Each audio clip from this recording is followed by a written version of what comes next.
Hi everyone. Today's topic of discussion is Cauchy's principle of convergence और Cauchy's criteria for convergence. ये बहुत ही एक अच्छा रिजल्ट होता है किसी सीक्वेंस का कन्वर्जेंस प्रूव करने के लिए या फिर डिसप्रूव करने के लिए. बट थ्योरम समझने से पहले हम Cauchy सीक्वेंस समझ लेते हैं कि Cauchy सीक्वेंसेस क्या होती हैं, किन्हें बोलते हैं Cauchy सीक्वेंसेस.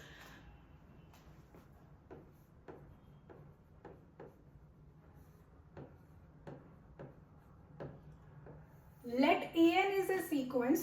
an कोई एक सीक्वेंस है and belong to the set of natural numbers. इसमें जो टर्म्स रहेंगी वो कुछ इस तरह से रहेंगी a1, a2, a3, a4 and terms can be any real number. ये टर्म्स किसी भी रियल नंबर से बिलोंग करती हैं. सीक्वेंस एक फंक्शन ही होता है set of natural numbers to set of real numbers, जिसमें से जो नेचुरल नंबर्स होती है उसमें से ये सफिक्स आता है तो टर्म्स आती हैं जो कि फर्स्ट टर्म है तो second term, then third term, then fourth term. And when you put n is equal to 1, 2, 3, 4, you will keep getting the values of a1, a2, a3, a4 और जो values वो होती हैं वो कोई भी एक रियल नंबर हो सकता है. ठीक है. अब Cauchy सीक्वेंस किसे कहते हैं? जब भी हमारे पास mod of an plus p minus an less than epsilon हो जाए for all n greater than m, where p is also greater than 1 and this is true for any epsilon greater than 0. ठीक है. ये mathematical definition है. ये तो आपको अभी तो कुछ भी समझ नहीं आया होगा. मैं एक बार एक्सप्लेन कर देती हूँ फिर आपको क्लियर हो जाएगी ये डेफिनेशन. लेट सपोज मैं एक सीक्वेंस कंसिडर करती हूँ कि an is equal to 1/2 to the power n मेरे पास एक सीक्वेंस है. आप n को पुट करते जाओ. जैसे मैं n को 1 पुट करती हूँ तो मेरे पास रिजल्ट आया 1/2. If I put n is equal to 2, result will be 1/4. If I put n is equal to 3, the result will be 1/8. If I plot all the results on a real line. एक real line है मेरे पास 1/2, then 1/4, then 1/8. What is the distance between 1/2 and 1/4? 1/2 और 1/4 के बीच क्या distance है? 1/4 है. What is the distance between 1/8 and 1/4? 1/8 इनके बीच जो डिस्टेंस है that is 1/8. नेक्स्ट जो नंबर होगा that will be 1/16 and इनके बीच जो डिस्टेंस है that is 1/16. आप देख रहे हो कि जो टर्म्स है उनके बीच का डिस्टेंस रिड्यूस होता जा रहा है, कम होता जा रहा है उनके बीच का डिस्टेंस.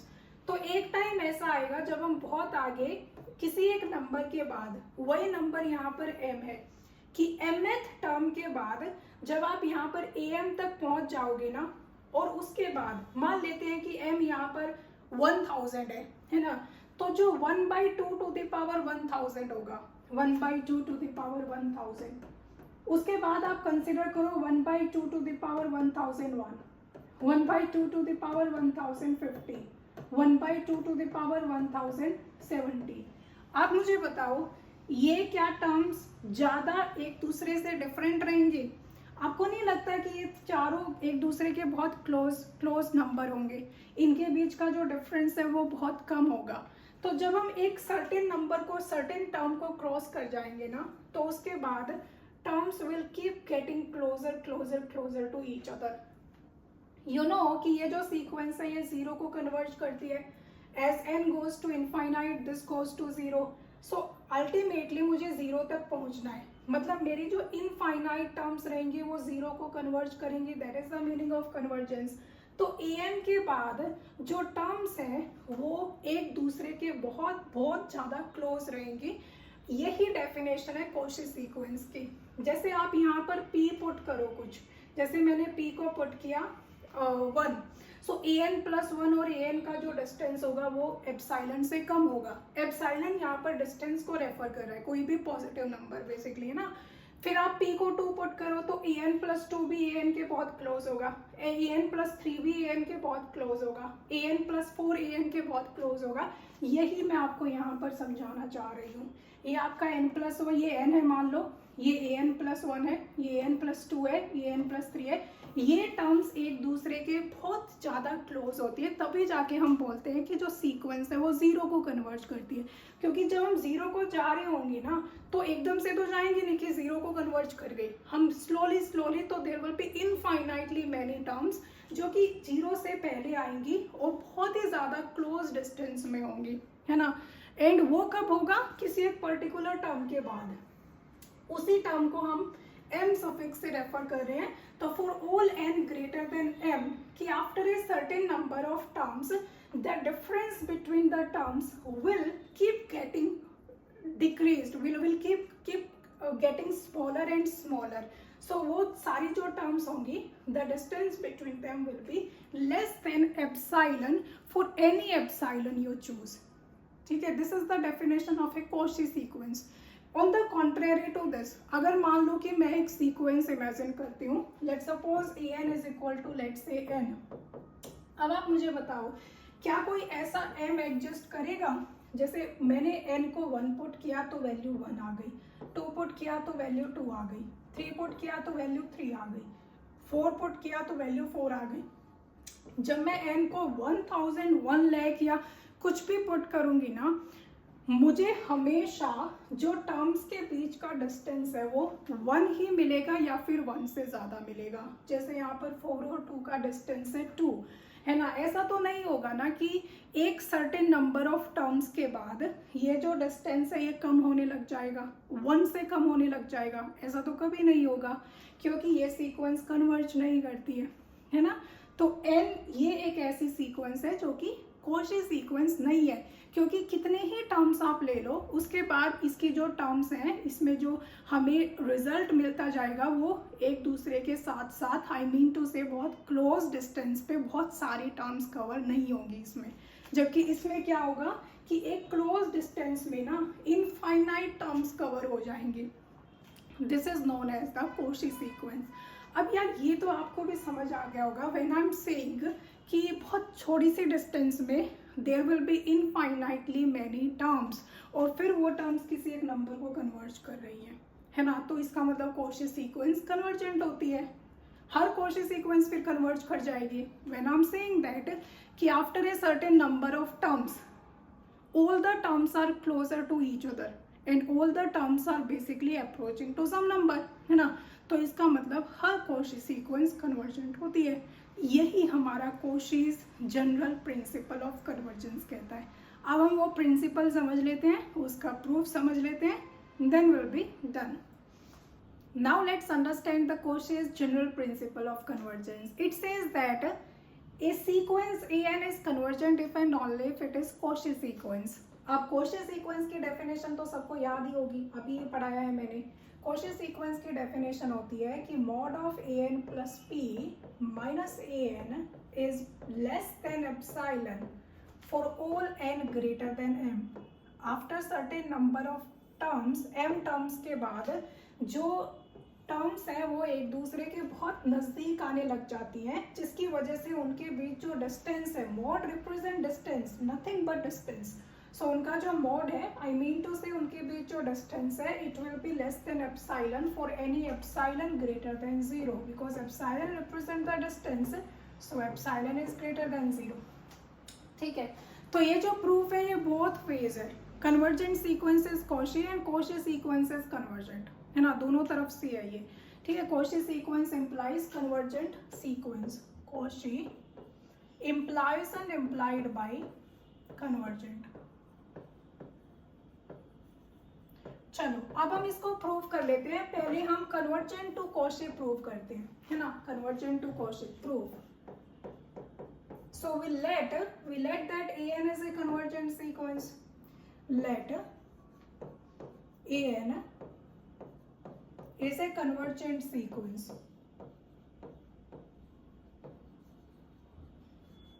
Convergent sequence है तो इसका मतलब इसकी लिमिट एग्जिस्ट करेगी. So it implies an converges to some limit.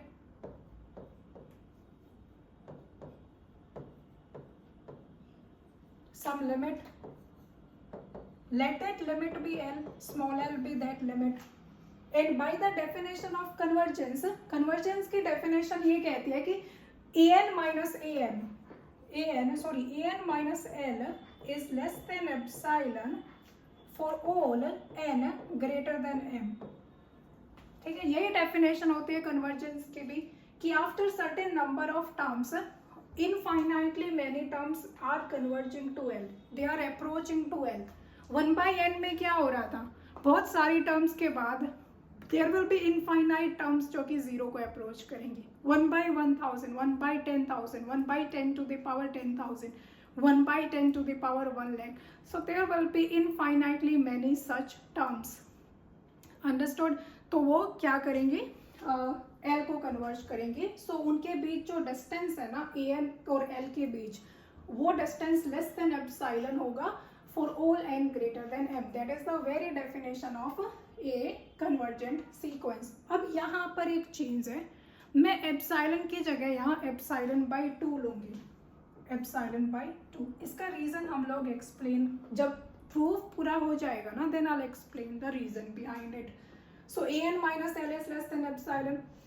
Now I know that n plus p is also greater than n. N plus p is also greater than n. So it implies mod of an plus p minus L is less than epsilon by 2.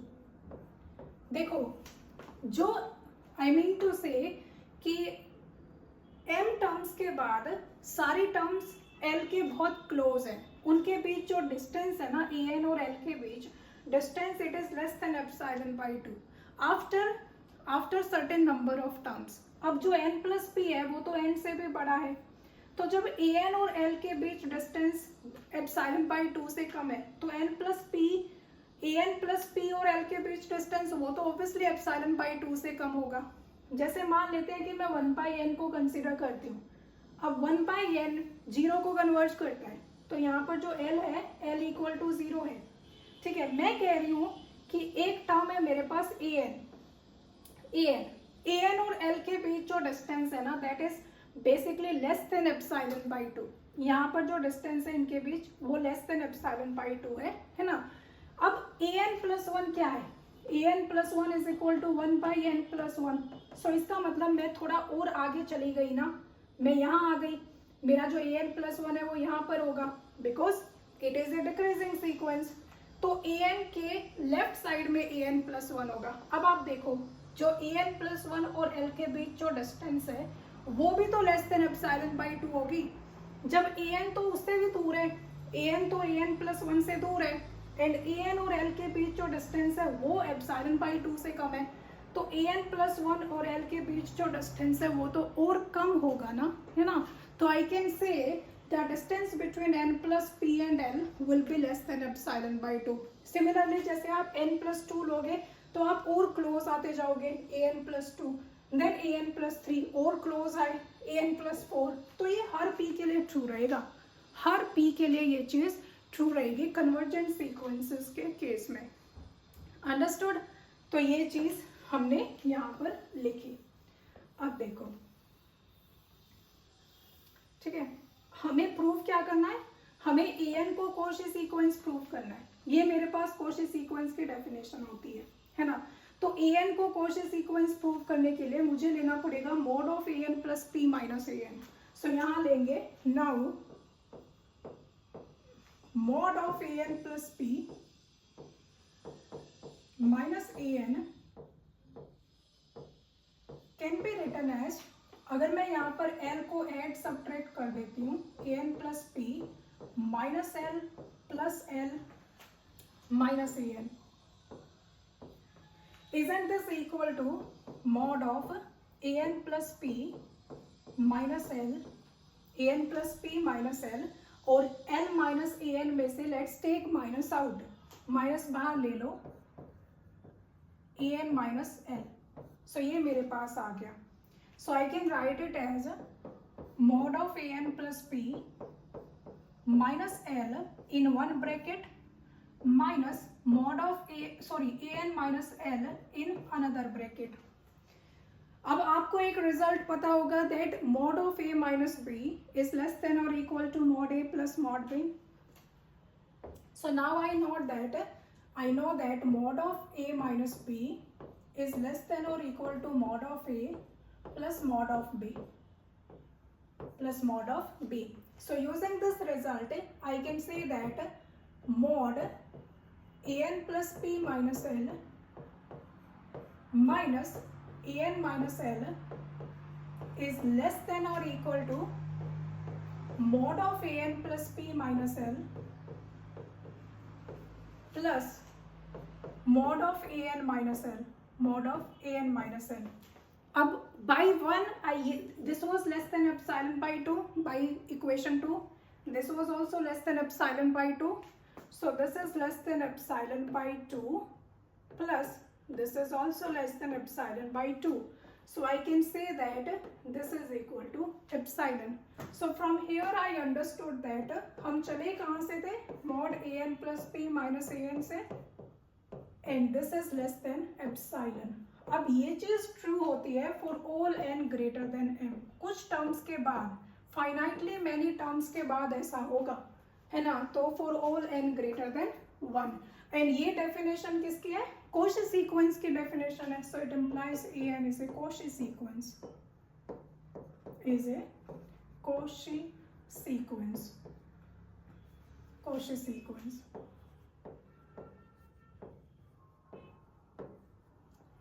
Note it down. Moving on to the converse of this result, Cauchy implies convergent. It means that if a sequence is Cauchy sequence, then it is convergent sequence. So let an is a Cauchy sequence. Let an is a Cauchy sequence.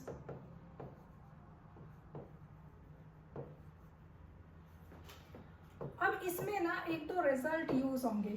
It implies an is a bounded sequence.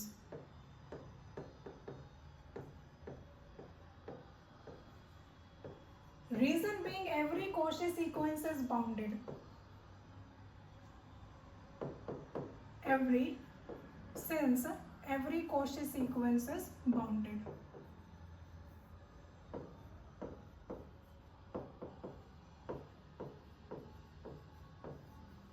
Every Cauchy sequence is bounded. और यार bounded sequence की convergent subsequence होती है.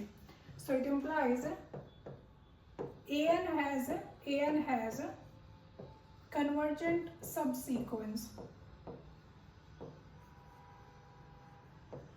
इसकी एक छोटी sequence होगी जो कि कन्वर्जेंट होगी if it is a bounded sequence. So let कर लेते हैं, let that subsequence be an k. By convergence I mean that इसका लिमिट एडजस्ट करेगा, an k का लिमिट एडजस्ट करेगा. So it implies limit of an k let it be l, let it be l. अब एक और result यहाँ हमें use करना है कि now since A Cauchy sequence sorry, if the subsequence of a Cauchy sequence, if the subsequence of a Cauchy sequence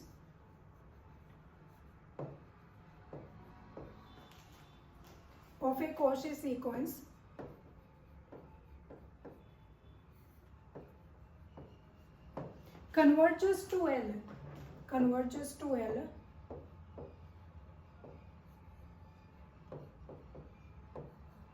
then the sequence also converges to L.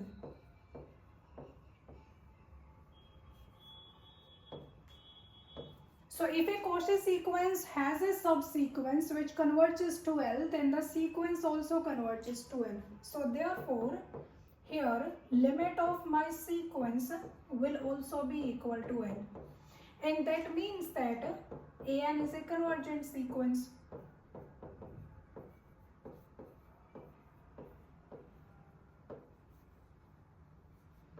And we are done here. Hence proved.